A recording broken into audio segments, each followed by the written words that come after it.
नमस्कार, स्वागत है आप सभी लोगों का आपके अपने ऑनलाइन प्लेटफॉर्म एमडी क्लासेज में। दोस्तों, मैं हूं कुमार वर्मा। क्या हाल चाल है, कैसे हैं सभी लोग? शानदार, जबरदस्त, जिंदाबाद। उम्मीद करता हूं सभी विद्यार्थी अच्छे होंगे, सभी दोस्त अच्छे होंगे और अपनी तैयारी बेहतरीन ढंग से कंटिन्यू कर रहे होंगे। और क्यों ना करें, क्योंकि पेपर का डेट कभी भी आ सकता है। सितंबर संभावित डेट है, लेकिन ये मान के चलिए कि आप पहले से तैयार रहेंगे तो जब भी लड़ाई का मौका मिलेगा तो उस लड़ाई के मौके में कभी भी हम पीछे नहीं हटेंगे। ठीक है बेटा, बात समझ गए हैं। तो प्राचीन काल में देखिए बेटा, अगर देखा जाए तो आज का जो टॉपिक है दरवाजा बंद करिए। आज का जो टॉपिक क्या है? प्राचीन काल में पंचायती राज व्यवस्था, यानी पंचायती राज व्यवस्था के बारे में हमको डिटेल से बात करना है। तो आज ये पहला पड़ाव है पंचायती राज व्यवस्था के बारे में। प्राचीन समय में किस तरीके से स्थानीय स्वशासन चल रहा था उसके बारे में हम लोग यहाँ से जानकारियाँ इकट्ठा करना स्टार्ट करेंगे। हाँ, प्राचीन काल में जो भी इसका विकास हुआ है ग्रामीण स्वशासन का, स्थानीय स्वशासन का, उनके बारे में क्रमबद्ध तरीके से हम लोग को सीखना है। तो आज बेसिकली मैं प्राचीन काल में जो पंचायती राज व्यवस्था है उसमें ज़्यादातर मैं वैदिक काल के अंतर्गत मैं पंचायतों के बारे में जिक्र करूँगा। ठीक है, और क्रम से ये लगातार चलता रहेगा। ठीक बेटा, तो देखिए प्राचीन काल में पंचायती राज व्यवस्था की बात किया जाए। अच्छा, जैसे अगर देखा जाए तो भारत क्या है? गांव का देश है। भारत की अधिकांश जनसंख्या कहाँ निवास करती है? तो आप कहेंगे गांव में निवास करती है। जब गांव में निवास करती है तो प्राचीन काल से ही, ये बात ध्यान दीजिएगा, प्राचीन काल से ही भारत के प्रत्येक गांव में पंचायती राज व्यवस्था संचालित है, प्राचीन काल से ही संचालित है। और इस ग्रामीण स्वशासन का मेन पर्पज क्या है, यानी पंचायती राज व्यवस्था को संचालित करने का मेन कारण क्या है? तो मेन कारण है कि लोगों की समस्याओं का पहचान करना और उनका निदान कर देना, लोगों के द्वारा स्वयं की भागीदारी को सुनिश्चित कर देना, यही ग्रामीण स्वशासन है।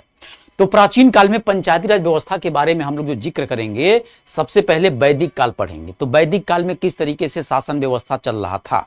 अगर राजतंत्रात्मक प्रणाली था तो उसमें भी कुछ ग्राम था, विष था, जन था, राष्ट्र था, ऐसे बटा हुआ था। उनको संचालित करने के लिए राजा को राजा के ऊपर अंकुश लगाने के लिए कुछ इकाइयों का स्थापना भी किया गया था, जैसे सभा, समिति और विदत, ये सब इकाइयां थी, है ना, मुखिया को, राजा को अंकुश लगाने के उद्देश्य से। तो आज जो हम लोग का है वो वैदिक काल है। वैदिक काल के जस्ट बाद हम लोग पढ़ेंगे किसके बारे में? वैदिक काल के बाद हम लोग पढ़ेंगे महाकाव्य युग के बारे में, यानी रामायण और महाभारत में। इसके साथ दक्षिण भारत में बात करेंगे संगम काल के बारे में, अर्थात चोल काल के बारे में, जो कि स्थानीय स्वशासन का सबसे उत्तम एविडेंस यहीं से प्राप्त होता है। बौद्ध काल होगा, इसके बाद मौर्य काल में चलेंगे, फिर गुप्त काल, उसके बाद विजयनगर प्रशासन में की ओर बढ़ेंगे और लास्ट में मुगल काल, उसके बाद फिर ब्रिटिश शासन काल की ओर हम लोग बढ़ेंगे। बात समझिए। अब देखिए बेटा, यहां पर स्थानीय स्वशासन का मतलब क्या होता है? स्थानीय स्वशासन का मतलब होता है अपने लोगों के द्वारा शासन व्यवस्था को संचालित करना, लोगों को हिस्सा बनाना, यानी सत्ता और प्रशासन का विकेंद्रीकरण करना, यानी सत्ता लोगों के हाथों में देना, लोगों की भागीदारी को सुनिश्चित करना। ठीक, तो जो स्थानीय स्वशासन है उसका एक ही उद्देश्य होता है। क्या चीज? उसका मतलब होता है शक्ति का विकेंद्रीकरण करना। शक्ति का विकेंद्रीकरण करना इसका मेन उद्देश्य होता है। यानी कहने का मतलब यह हुआ कि जब शक्ति का विकेंद्रीकरण करेंगे तो निश्चित रूप से जो सत्ता होगा, जो प्रशासन होगा, वो लोगों के हाथों में आएगा। यानी सत्ता, प्रशासनिक इकाई को लोगों के हाथों में बांटना, यही क्या है? शक्ति विकेंद्रीकरण है। ठीक, शक्ति विकेंद्रीकरण में अगर देखा जाए तो सबसे जो महत्वपूर्ण चीज है वो है लोकतांत्रिक विकेंद्रीकरण है। लोकतांत्रिक विकेंद्रीकरण है, और इस लोकतांत्रिक विकेंद्रीकरण का मतलब होता है लोगों की भागीदारी को सुनिश्चित करना, लोगों की भागीदारी को बढ़ाना। यानी जो लोकतांत्रिक विकेंद्रीकरण है इसमें नागरिकों को शासन व्यवस्था में शामिल करना, यही इसका क्या है? मेन उद्देश्य है। नागरिक व्यवस्था यानी नागरिकों को शासन व्यवस्था में शामिल करना, सत्ता को और जो प्रशासन है उसका वितरण करना, यही आपका क्या है? लोकतांत्रिक विकेंद्रीकरण है। और इसकी सबसे पहले शुरुआत अगर देखा जाए किसके द्वारा हुआ था, तो आप कहेंगे बलवंत राय मेहता समिति द्वारा सबसे पहले स्टार्ट किया गया था। समिति द्वारा सबसे पहले सिफारिश किया गया था। तो सवाल पहला महत्वपूर्ण यही बन गया कि लोकतांत्रिक विकेंद्रीकरण की सिफारिश सबसे पहले किसके द्वारा किया गया? तो आपका आंसर होगा सर्वप्रथम इसकी शुरुआत बलवंत राय मेहता समिति के द्वारा ही किया गया। बात समझ गए आप? आगे देखिएगा, वैदिक काल में अगर हम पंचायती राज व्यवस्था के बारे में बात करें तो वैदिक काल में अगर देखा जाए तो पूरी तरीके से जो ग्रामीणी था, यानी जो गांव का मुखिया था, और साथ में राजतंत्रात्मक चूंकि व्यवस्था था तो राजा वहां कर होता था, तो राजा और साथ में मुखिया को एक कानून के दायरे में लाने के लिए, उसके ऊपर अंकुश लगाने के उद्देश्य से प्रशासनिक इकाई को अगर देखा जाए तो 5 भागों में बांट दिया गया था। यानी साथ में प्रशासनिक इकाई के साथ साथ 3 प्रकार की और स्थानीय इकाइयों के बारे में भी अभी हम बताएंगे। वो भी क्या करती थी? राजा के ऊपर अंकुश लगाती थी, वो भी जो मुखिया था उसके ऊपर अंकुश लगाने का काम करती थी। तो फिलहाल जो प्रशासनिक इकाई था वैदिक काल में 5 भागों में बटा हुआ था। कुल था, एक ग्राम था, एक विष था, एक जन और एक राष्ट्र। यानी कुल का मतलब परिवार होता है, परिवार होता है। तो परिवार के मिलने से 2, 4, 5 सदस्यों के मिलने से कुल बना, कुल मतलब परिवार, और परिवारों के मिलने से ग्राम बना, और ग्राम के मिलने से विष बना, और विष के मिलने से जन बना, जन के मिलने से राष्ट्र बना। ठीक है, तो ये पूरी तरीके से 5 भागों में प्रशासनिक इकाइयों को बांट दिया गया था। तो एक सवाल यहां से महत्वपूर्ण बन गया आपके लिए। ठीक है, अब देखिएगा, यहां पर देखा जाए तो ग्राम का हमने लिखा ग्रामीण मुखिया हुआ करता था, सर्वे सर्वा था। वही विष का विषपति था, जन का राजन हुआ करता था। यहां पर मैंने 2 चीज मैंने 2 चीज यहां पर गैप किया है। ये इसलिए किया है, आपको बताना है, ये आपको बताना है कि कुल का मुखिया को क्या कहा जाता था और साथ में राष्ट्र के मुखिया को क्या कहा जाता था। ये आपका अपना काम है, कमेंट बॉक्स में कमेंट या दीजिएगा। ठीक, अब देखिएगा, ग्रंथों में पंचायतन शब्द का उल्लेख प्राप्त होता है। जो भी वैदिक काल है, उस वैदिक काल में जो भी ग्रंथ थे उन ग्रंथों में यहां पर पंचायतन शब्द का उल्लेख होता है। और पंचायतन का मतलब पंचायत शब्द चूंकि संस्कृत भाषा का शब्द है, तो संस्कृत भाषा के रूप में पंचायतन शब्द का उल्लेख मिलता है। और इस पंचायतन का मतलब होता है एक आध्यात्मिक व्यक्ति को मिलाकर 5 व्यक्तियों का जो समूह होता है वही पंचायतन कहा जाता है। आगे चल करके जैसे समय गुजरता है वैसे ही इस आध्यात्मिक व्यक्ति को यहां से हटा दिया गया। तो इस आध्यात्मिक व्यक्ति को यहां से हटा दिया गया, समाप्त कर दिया गया, केवल 5 व्यक्तियों का समूह ही काम करना स्टार्ट किया। ठीक, अब देखिए, ऋग्वेद में अगर देखा जाए तो 3 स्थानीय शासन या शासन समितियां बनी थी, या 3 प्रकार की शासन इकाइयां बनी थी। इन तीनों प्रकार के इकाइयों का उल्लेख प्राप्त होता है कहां पर?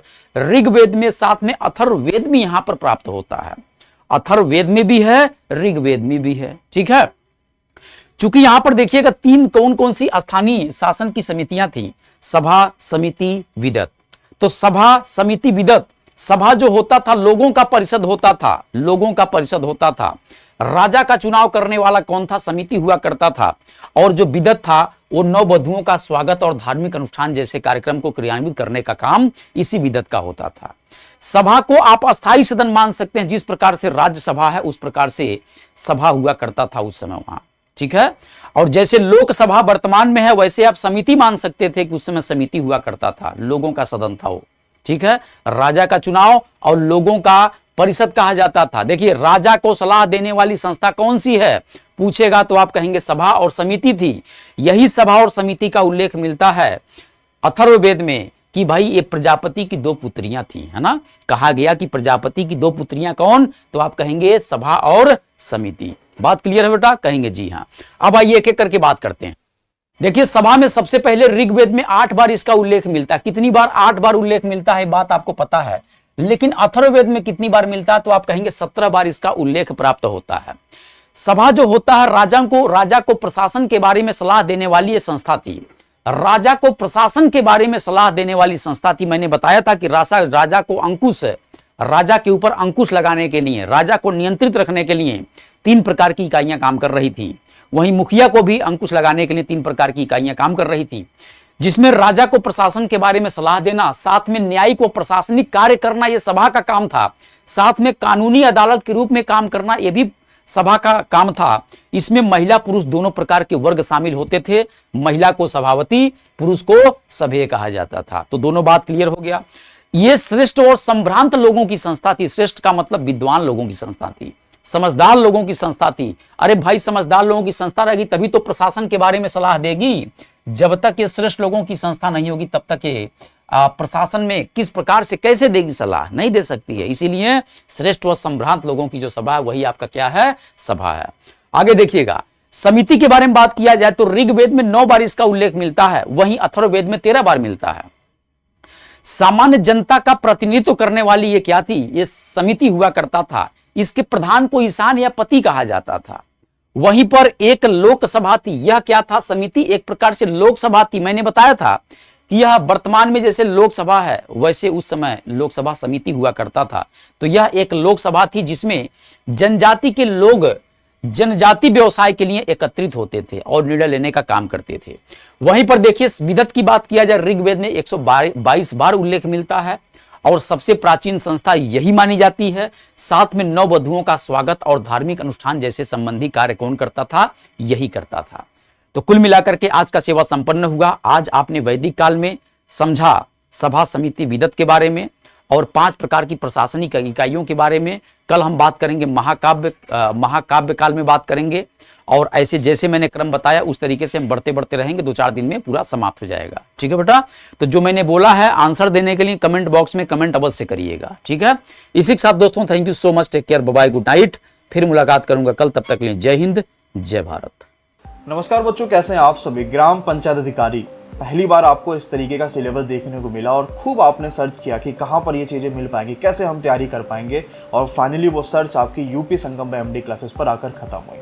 बच्चों, जब से ग्राम पंचायत अधिकारी का नया सिलेबस आया, एक भी पल आपका साथ नहीं छोड़ा और शुरुआत से लेकर अंत तक, चाहे वर्मा सर है, चाहे वो रिया मैम है, चाहे वो विशाल सर हो, सभी ने खूब मेहनत करी और नए सिलेबस पर खूब बढ़िया पकड़ आपको बना दिया।